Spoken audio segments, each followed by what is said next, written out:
जम्मू कश्मीर में 10 साल बाद कांग्रेस गठबंधन की सरकार बनने जा रही है। इसके बावजूद कांग्रेस पार्टी टेंशन में है। सरकार बनाने के बावजूद कांग्रेस की टेंशन होने के दो बड़े कारण बताए जा रहे हैं। इसमें पहला कारण पार्टी के भीतर की गुटबाजी और दूसरा कारण सहयोगी एनसी की बेरुखी है। यही वजह है कि कांग्रेस ने अब तक जम्मू कश्मीर में न तो विधायक दल का नेता चुन पाया है और न ही यह फैसला कर पाया है कि कश्मीर की नई सरकार में शामिल होना है या नहीं। जम्मू कश्मीर की 90 विधानसभा सीटों के लिए 5 अक्टूबर को परिणाम जारी किए गए थे। कांग्रेस की सहयोगी नेशनल कॉन्फ्रेंस को 42, कांग्रेस को 6 और सीपीएम को 1 सीट पर जीत मिली थी। हरियाणा की हार से मायूस कांग्रेस के लिए जम्मू की जीत को एक मरहम के रूप में देखा जा रहा था। हालांकि सरकार बनाने की प्रक्रिया ने कांग्रेस की मुश्किलें बढ़ा दी हैं, लेकिन इसी बीच जम्मू कश्मीर विधानसभा में उपराज्यपाल की ओर से 5 विधायक मनोनीत करने के खिलाफ याचिका आज सोमवार 14 अक्टूबर को सुप्रीम कोर्ट पहुंची। इस याचिका पर सुप्रीम कोर्ट ने सुनवाई करने से साफ इनकार कर दिया। सुप्रीम कोर्ट की ओर से याचिकाकर्ता को कहा गया है कि पहले हाई कोर्ट में सुनवाई के लिए याचिका दायर करें। याचिकाकर्ता की तरफ से वरिष्ठ कांग्रेसी वकील अभिषेक मनु सिंघवी पेश हुए। जस्टिस संजीव खन्ना की अध्यक्षता वाली बेंच ने कहा, सीधे सुप्रीम कोर्ट सुनवाई नहीं करेगा, पहले इसे हाई कोर्ट में सुना जाना चाहिए। सुनवाई के दौरान वरिष्ठ कांग्रेसी वकील अभिषेक मनु सिंघवी ने कहा, यह एक बुनियादी संरचना का मुद्दा है। आप इसके सहारे चुनाव से मिले जनादेश को रद्द कर सकते हैं। याचिकाकर्ता पर जस्टिस संजीव खन्ना ने कहा, ये हम मानते हैं, आप हाई कोर्ट में इस मामले को लेकर जाइए। उन्होंने ये भी कहा है कि कई मामले में जहां हमने पहली बार में याचिका पर सुनवाई की है, हम देखते हैं कि उसमें कई चीजें छूट जाती हैं। जस्टिस संजीव खन्ना ने आगे कहा, उन्होंने ऐसा नहीं किया है। इस पर सिंघवी ने कहा, लेकिन उनके पास ताकत तो है। मान लीजिए कि यह 5 कल संशोधन करके 10 हो जाएंगे। कांग्रेस नेता सिंघवी की दलील पर जस्टिस ने कहा, आप सीधे हाई कोर्ट ही जाइए, हम इस पर स्टे लगा सकते हैं, लेकिन हम यहाँ पर कुछ तय नहीं कर सकते। वकील अभिषेक मनु सिंघवी ने दलील देते हुए कहा, केंद्र सरकार के नामांकन का मतलब है कि जो व्यक्ति चुनाव जीता है उसे नकारा जा सकता है। इस पर जस्टिस खन्ना ने कहा, इसे हाई कोर्ट के सामने जाने दें। अगर हाई कोर्ट आपको स्टे नहीं देता है तो आप यहाँ आ सकते हैं। उपराज्यपाल की ओर से जम्मू कश्मीर विधानसभा में 5 मनोनीत विधायकों के चुने जाने का मुद्दा अभी तक गरमाया हुआ है। कुछ दिन पहले ही जम्मू कश्मीर विधानसभा में 5 मनोनीत विधायकों को लेकर बीजेपी ने दावा किया था कि मनोनीत विधायक चुने गए विधायकों के साथ ही शपथ ले सकते हैं। फिलहाल इस खबर में इतना ही। बाकी अपडेट के लिए बने रहिए लाइव टीवी न्यूज के साथ। दिल्ली के सीएम आतिशी की दशहरे के मौके पर जुबान फिसल गई और अब इसी हिस्से को शेयर कर भारतीय जनता पार्टी उन पर हमला बोल रही है। बीजेपी ने एक वीडियो शेयर करते हुए दावा किया कि आतिशी ने कहा कि असत्य की जीत होकर रहेगी, अन्याय की जीत होकर रहेगी। बीजेपी के प्रदेश अध्यक्ष वीरेंद्र सचदेवा ने सोशल मीडिया एक्स पर वीडियो शेयर करते हुए लिखा, आज विजयदशमी है और पूरा देश असत्य व अन्याय पर सत्य एवं न्याय की जीत का उत्सव मना रहा है। एक तरफ तो पूरी दिल्ली पहले से ही आपके विधर्मी और भ्रष्टाचारी चरित्र से परिचित है और दूसरी तरफ खड़ाऊ मुख्यमंत्री आतिशी का यह कहना है कि असत्य की जीत होकर रहेगी और अन्याय की जीत होकर रहेगी। उनके विचार पूरे दूषित मानसिकता का खुला प्रदर्शन है और हिंदू जनभावनाओं को आहत करने का पूर्ण प्रयास भी। आम आदमी पार्टी और आतिशी को हिंदुओं की भावनाओं को आहत करने के लिए सार्वजनिक रूप से माफी मांगनी चाहिए। जिस प्रकार आम आदमी पार्टी की मुख्यमंत्री के विचार हैं, उसे देखकर दिल्ली के आम जनमानस ने इन्हें सत्ता से बेदखल करने का मन बना लिया है।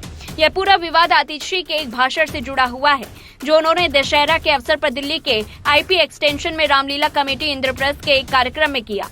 अपने संबोधन में उन्होंने कहा था कि विजयदशमी का दिन इस बात का प्रतीक है कि असत्य कितना भी शक्तिशाली क्यों ना हो, जीत हमेशा सत्य की ही होती है।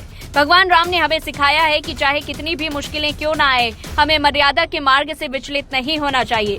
वीडियो को लेकर बीजेपी के निशाना साधने के बाद अब राज्यसभा सांसद स्वाति मालीवाल की भी प्रतिक्रिया सामने आई।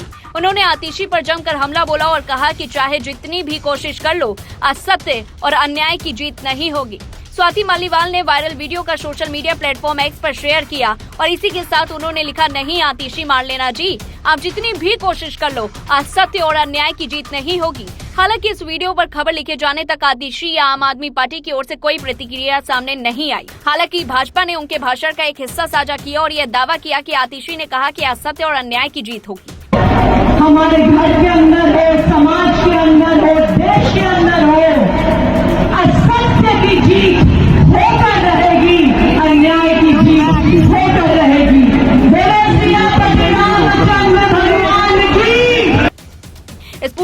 ट्विटर पर आम आदमी पार्टी की ओर से अभी तक कोई प्रतिक्रिया नहीं आई।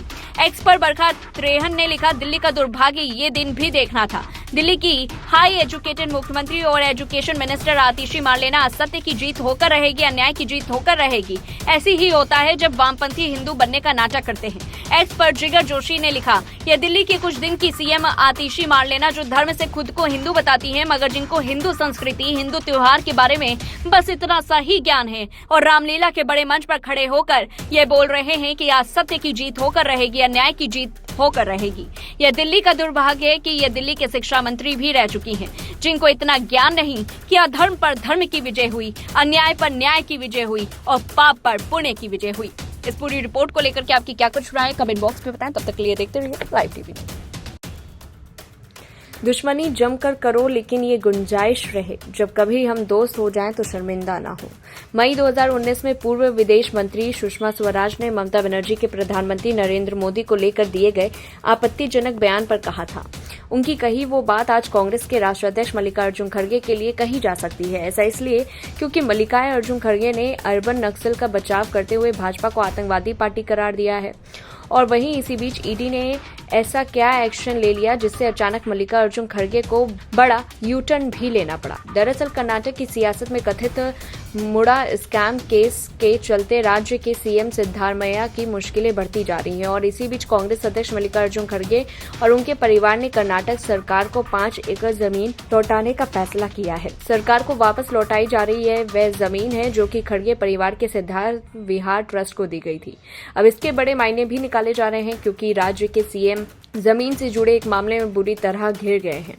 इसी कड़ी में केंद्रीय जांच एजेंसी ईडी ने 30 सितंबर को मुख्यमंत्री सिद्धारमैया, उनकी पत्नी और उनके साले के खिलाफ केस दर्ज किया था। वहीं इन सभी के खिलाफ मैसूरू लोकायुक्त ने भी भ्रष्टाचार को लेकर केस दर्ज किया। इस पूरे मामले में जारी है। कांग्रेस अध्यक्ष मल्लिकार्जुन खड़गे को मिली इस जमीन के बारे में बता दें कि यहां 5 एकड़ जमीन खड़गे के बेटे राहुल एम खड़गे को Karnataka industrial areas development board की तरफ से बागलुर के hitech defence and aerospace park में हाईवे सेक्टर में दी गई थी। ध्यान देने वाली बात यह भी है कि हाल ही में बीजेपी नेता रविशंकर प्रसाद ने आरोप लगाया था कि कर्नाटक की सरकार ने संदिग्ध सिचुएशन में खड़गे के परिवार के ट्रस्ट को 5 एकड़ जमीन दी थी। इसको लेकर बीजेपी ने मांग की थी कि कांग्रेस अध्यक्ष को इस मामले में जवाब देना चाहिए और जमीन आवंटन में पारदर्शित होनी चाहिए।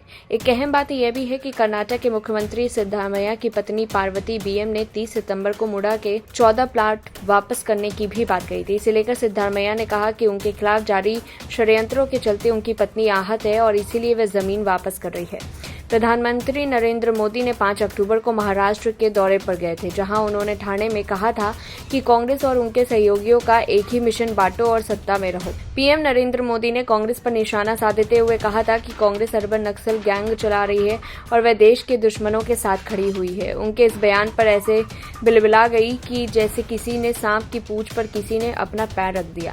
इसी बिलबिलाहट में कांग्रेस के राष्ट्राध्यक्ष मल्लिकार्जुन खड़गे ने जहर उगलते हुए भाजपा को आतंकवादी पार्टी करार दिया। कांग्रेस अध्यक्ष मल्लिकार्जुन खड़गे का कहना था कि भाजपा ऐसे मामलों का समर्थन करती है, लेकिन विपक्ष पर इस तरह के आरोप लगाती है। खड़गे का आरोप है कि देश भर में दलितों और पिछड़ों वर्गों और वनवासी समुदाय के लोगों पर अत्याचार बढ़ गए हैं। यही नहीं, हरियाणा चुनाव में हार को कांग्रेस स्वीकारने के लिए तैयार नहीं। खड़गे ने हरियाणा चुनाव के अपने दर्द को बयां करते हुए कहा कि एग्जिट पोल ने भविष्यवाणी की थी कि उनकी पार्टी आसानी से जीत जाएगी, लेकिन फिर से ये चमत्कार कैसे हुआ कि भाजपा वहां जीत गई। इस पूरी रिपोर्ट को लेकर के आपकी क्या कुछ राय, कमेंट बॉक्स में बताएं। तब तक के लिए देखते रहिए लाइव टीवी न्यूज। हरियाणा चुनाव के बाद कांग्रेस पूरी तरह से अपनी जो मानसिक स्थिति है, अपनी जो मानसिक संतुलन है, उसे खो चुकी है और इसकी एक झलक राजदीप सरदेसाई और पवन खेड़ा के बीच चल रहे एक डिबेट में सामने आई। कांग्रेस पार्टी के राष्ट्रीय प्रवक्ता पवन खेड़ा और देश के वरिष्ठ पत्रकार राजदीप सरदेसाई का एक वीडियो सोशल मीडिया पर तेजी से वायरल हो रहा है। इस वीडियो में पवन खेड़ा राजदीप सरदेसाई को कह रहे हैं कि वो उन्हें सीरियसली नहीं ले। इतना ही नहीं, उन्होंने राजदीप सरदेसाई से कहा है कि टीवी रिपोर्ट देखना अब नेताओं को बंद कर देना चाहिए। ये वायरल वीडियो हरियाणा विधानसभा चुनाव 2024 में कांग्रेस की हार के बाद इंडिया टुडे टीवी डिबेट का है, जहां राजदीप सरदेसाई और पवन खेड़ा के बीच एग्जिट पोल के आंकड़ों को लेकर तीखी बहस हुई। कांग्रेस नेता पवन खेड़ा ने यह तक कह दिया कि महाराष्ट्र विधानसभा चुनावों में वो टीवी पर भरोसा करने की गलती नहीं करेंगे। हालांकि राजदीप सरदेसाई ने यह भी कहा कि कांग्रेस अपने ओवर कॉन्फिडेंस का ठिकरा मीडिया पर फोड़ रही है। राजदीप सरदेसाई पवन खेड़ा से पूछते हैं कि आप हरियाणा वाली गलती महाराष्ट्र में नहीं दोहराएंगे। इस पर पवन खेड़ा कहते हैं, सबसे पहले हमें टीवी चैनल अब देखना बंद कर देना चाहिए। जो भी राजनीति में सक्रिय है और जो भी चुनाव लड़ने वाले हैं या लड़ेंगे, उन सबको टीवी स्विच ऑफ करके बंद कर देना चाहिए। जिसके बाद राजदीप सरदेसाई पूछते हैं, आखिर ऐसा क्यों? तो पवन खेड़ा कहते हैं कि टीवी हमेशा आपको भ्रमित करता है और टीवी देखकर आपको विश्वास हो जाता है कि आप जीतने वाले हैं या फिर हारने वाले हैं, इसीलिए इसे देखना ही बंद कर देना चाहिए। हालांकि जवाब में राजदीप सरदेसाई बोलते हैं कि आप अपने ओवर कॉन्फिडेंस का ठिकरा टीवी पर फोड़ रहे हैं। आप मीडिया पर्सन और एग्जिट पोल को अपनी हार के लिए जिम्मेदार बता रहे हैं। इसके जवाब में पवन खेड़ा ने कहा कि ऐसा नहीं है, मैं आपको कभी भी सीरियस से नहीं लेते हैं। आपके मुंह पर मैं ये बात कह रहा हूं, इसके लिए मुझे माफ कीजिएगा, लेकिन हमने आप लोगों को गंभीरता से लेना छोड़ दिया है। डिबेट का वीडियो वायरल होने के बाद से सोशल मीडिया एक्स पर इसे कई लोगों ने शेयर किया। कई सोशल मीडिया यूजर्स ने कहा कि राजदीप सरदेसाई की ऐसी बेइज्जती तो कई लोगों ने कई बार टीवी पर की। वहीं आशीष सिंह ने लिखा, कांग्रेस प्रवक्ता पवन खेड़ा ने राजदीप सरदेसाई को ट्रोल किया, लेकिन पवन खेड़ा बिल्कुल सही कह रहे हैं। टीवी चैनल और तथाकथित एग्जिट पोल पर विश्वास करना बंद करें। यूजर सैफ्रॉन सुनांदा ने लिखा, राजदीप अपने अति आत्मविश्वास के लिए मीडिया को क्यों दोष दे रहे हैं? पवन खेड़ा, हम आपको गंभीरता से नहीं लेते। अब तो कांग्रेसियों ने भी राजदीप सरदेसाई की बेइज्जती करनी शुरू कर दी। एक्स पर एक और यूजर ने लिखा, चैनल पर कांग्रेस के दो प्रवक्ता बैठे हैं, कांग्रेस के सीनियर प्रवक्ता राजदीप सरदेसाई और कांग्रेस के जूनियर प्रवक्ता पवन खेड़ा। फिर कांग्रेस के जूनियर प्रवक्ता पवन खेड़ा कांग्रेस के सीनियर प्रवक्ता राजदीप सरदेसाई से कहते हैं कि हम लोग आपको सीरियसली नहीं लेते। इस पूरी रिपोर्ट को लेकर के आपकी क्या कुछ राय, कमेंट बॉक्स में बताएं। तब तक के लिए देखते रहिए लाइव टीवी न्यूज। हरियाणा के पूर्व मंत्री और कांग्रेस के अन्य पिछड़ा वर्ग के अध्यक्ष अजय यादव ने गुरुवार को हरियाणा चुनाव में हार के लिए राष्ट्रीय और राज्य नेतृत्व के बीच कुप्रबंधन और खराब समन्वय को जिम्मेदार ठहराया। उन्होंने राष्ट्रीय महासचिव केसी वेणुगोपाल पर चुनाव के दौरान संपर्क में नहीं आने का भी आरोप लगाया। यादव का यह बयान ऐसे समय में आया जब कांग्रेस हरियाणा विधानसभा चुनाव में हार के लिए ईवीएम को जिम्मेदार ठहरा रही है। अजय यादव ने सुझाव दिया कि कांग्रेस पार्टी को हरियाणा के अहिरवार क्षेत्र में मिली करारी हार पर आत्मचिंतन करना चाहिए। यहां की 11 में से 10 सीटें भारतीय जनता पार्टी के खाते में गई। ओबीसी कांग्रेस के अध्यक्ष अजय यादव ने आगे कहा, कांग्रेस ने मुझे ओबीसी विभाग का राष्ट्रीय अध्यक्ष नियुक्त किया, इसका कोई फायदा नहीं है क्योंकि ये शक्तिहीन है। हम चुनाव इसलिए हार गए क्योंकि राज्य और राष्ट्रीय नेतृत्व के बीच कोई समन्वय नहीं था। दिलचस्प बात यह है कि अजय यादव ने आरोप लगाया कि अखिल भारतीय कांग्रेस कमेटी के वरिष्ठ पार्टी नेताओं ने उनसे अपने क्षेत्र में कांग्रेस नेता राहुल गांधी के रोड शो की व्यवस्था करने के लिए कहा था। हालांकि राहुल गांधी कभी नहीं आए। यादव ने यह भी बताया कि रेवाड़ी में कुमारी शैलजा का कार्यक्रम तय था, लेकिन हेलीकॉप्टर उपलब्ध नहीं होने के कारण वह रेवाड़ी नहीं गई। यादव ने यह भी कहा कि फिरोजपुर झिरका के मौजूदा पार्टी विधायक मम्मन खान का बयान भी पार्टी के खिलाफ गया। उन्होंने कहा, फिरोजपुर झिरका के हमारे मौजूदा विधायक मम्मन खान भारी अंतर से जीते क्योंकि वहां अधिकांश मतदाता मुस्लिम थे, लेकिन उनके विवादास्पद बयानों ने हमारी हार में योगदान दिया। हम ध्रुवीकरण और खराब चुनाव प्रबंधन के कारण हारे हैं। अजय यादव कांग्रेस के अकेले ऐसे नेता नहीं हैं जो हरियाणा चुनाव के हार के लिए पार्टी नेतृत्व को दोषी ठहरा रहे हैं। वरिष्ठ कांग्रेस नेता और रोहतक से विधायक भारत भूषण बत्रा ने भी इसी तरह की बात कही। उन्होंने कहा, प्रचार के आखिरी हफ्ते में एससी और ओबीसी का भारी ध्रुवीकरण देखा गया और इसका फायदा बीजेपी को मिला। हमें इस बात पर पुनर्विचार करने की जरूरत है कि हम कहां गलत हुए। वहीं हरियाणा चुनाव में कांग्रेस ने ईवीएम में गड़बड़ी का आरोप लगाते हुए 20 विधानसभा क्षेत्रों से निर्वाचन आयोग की शिकायतें सौंपी हैं। कांग्रेस का दावा है कि मतगणना के दौरान कुछ ईवीएम की बैटरी 99% चार्ज थी, जो संदेहास्पद है। जयराम रमेश ने एक्स पर कहा कि चुनाव प्रक्रिया में गंभीर अनियमितताएं देखी गई, जिनकी जांच जरूरी है। कांग्रेस ने कहा कि हरियाणा चुनाव परिणाम अप्रत्याशित रहे और कुछ सीटों पर ईवीएम में विसंगतियों का शक है। पार्टी ने आयोग को ज्ञापन सौंपते हुए ईवीएम की जांच और सील करने की भी मांग की। पार्टी ने कहा कि 7 विधानसभा क्षेत्रों से शिकायतें मिली हैं और 13 अतिरिक्त मुद्दों को भी आयोग के सामने रखा गया। कांग्रेस के मुताबिक बैटरी क्षमता से जुड़ी ईवीएम समस्याएं मतगणना प्रक्रिया को प्रभावित कर सकती हैं। हरियाणा कांग्रेस अध्यक्ष उदय भान ने भी अपनी हार के बाद ईवीएम में विसंगतियों पर सवाल उठाए। इस पूरी रिपोर्ट को लेकर के आपकी क्या कुछ राय है, कमेंट बॉक्स में बताएं। तब तक के लिए देखते रहिए live TV news. Uttar Pradesh के बहराइच जिले में रविवार को मां दुर्गा के मूर्ति विसर्जन जुलूस में एक हिंदू युवक की हत्या कर दी गई। इस जुलूस पर मुस्लिम भीड़ ने पथराव किया। इस हत्या का आरोप अब्दुल हमीद, सरफराज, फहीम और साहिर खान आदि पर लगा है। मृतक का नाम राम गोपाल मिश्रा है। राम गोपाल मिश्रा की महज 2 महीने पहले ही शादी हुई थी। राम गोपाल की हत्या के बाद गुस्साए लोग आरोपियों का एनकाउंटर करने और उनके घरों पर बुलडोजर चलाने की मांग कर रहे हैं। मृतक के परिजनों को भी आर्थिक सहायता और सरकारी नौकरी देने की अपील की जा रही है। पुलिस प्रशासन हालात और लोगों को समझाने का प्रयास कर रहा है। कातिलों का नेपाल से भी कनेक्शन सामने आ रहा है। इस घटना के विरोध में हिंदूवादी संगठनों ने जिले में जगह जगह प्रतिमा विसर्जन रोककर प्रदर्शन शुरू कर दिया गया है। इस घटना पर विपक्ष भी उत्तर प्रदेश सरकार पर हमलावर हो गई है। पूरे घटनाक्रम का मुख्यमंत्री योगी आदित्यनाथ ने भी संज्ञान ले लिया है। सीएम योगी ने ट्वीट कर दंगाइयों पर कड़ी कार्रवाई की बात कही है। मुख्यमंत्री योगी आदित्यनाथ ने ट्वीट कर कहा, जनपद बहराइच के महसी में माहौल बिगाड़ने वाले को बख्शा नहीं जाएगा। सभी को सुरक्षा की गारंटी, लेकिन उपद्रवियों और जिसकी लापरवाही से घटना घटी है ऐसे लोगों को चिन्हित कर कठोरतम कार्रवाई के निर्देश दिए गए हैं। प्रतिमा विसर्जन जारी रहेगा। प्रशासन और पुलिस के अधिकारियों को मौके पर उपस्थित रहकर धार्मिक संगठनों से संवाद कर समय से प्रतिमा विसर्जन कराने हेतु निर्देशित किया गया है। इसी बीच कांग्रेस नेता प्रियंका गांधी वाड्रा ने भी राज्य सरकार से हिंसा रोकने की अपील की है। बहराइच में दुर्गा प्रतिमा विसर्जन जुलूस के दौरान हुए बवाल को लेकर कांग्रेस नेता प्रियंका गांधी वाड्रा ने सोशल मीडिया पर लिखा, बहराइच उत्तर प्रदेश में हो रही हिंसा और प्रशासन के निष्क्रिय होने की खबरें अत्यंत दुखद और दुर्भावनापूर्ण है। मैं प्रदेश के मुख्यमंत्री जी एवं राज्य प्रशासन से अपील करती हूँ कि त्वरित एक्शन लेते हुए जनता को विश्वास में लें और हिंसा रोकें। दोषियों पर सख्त से सख्त कार्रवाई हो। जनता से मेरी करबद्ध अपील है कि कृपया कानून अपने हाथ में न लें और शांति बनाए रखें।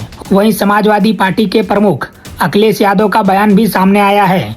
उन्होंने कहा कि मेरी अपील है कि कानून व्यवस्था बनाए रखें। घटना दुखद है, सरकार को न्याय करना चाहिए। जिस समय ये जुलूस निकला उस समय पुलिस को इस बात का ध्यान रखना चाहिए था कि रूट पर सुरक्षा है या नहीं, पर्याप्त पुलिस की तैनाती है या नहीं। शासन की चूक की वजह से ये घटना हुई। उन्होंने आगे कहा, लाउड स्पीकर पर क्या बज रहे थे, ये कहूँगा तो वो कुछ कहेंगे। प्रशासन को ध्यान रखना चाहिए था कि क्या बज रहे हैं, क्या किसी का अपमान कर रहे हैं। यूपी में बीजेपी के लोग मनमानी कर रहे हैं। ये इनकी वोट की राजनीति है। ये झगड़ा कराकर बांटने का काम करते हैं। इससे पहले बहराइच की पुलिस अधीक्षक वृंदा शुक्ला ने घटना की जानकारी देते हुए कहा था, महसी तहसील के अंतर्गत महाराजगंज इलाके में तनाव था। जब एक जुलूस मुस्लिम बहुल इलाके से गुजर रहा था तभी दूसरे समुदाय के एक व्यक्ति पर कथित तौर पर हमला किया गया, जिससे उसकी मौत हो गई। घटना के बाद पुलिस ने करीब 30 लोगों को हिरासत में ले लिया है। अशांति प्रभावित सभी क्षेत्रों में सामान्य स्थिति बहाल करने का प्रयास जारी है। फिलहाल इस खबर में इतना ही। बाकी अपडेट के लिए बने रहिए लाइव टीवी न्यूज के साथ।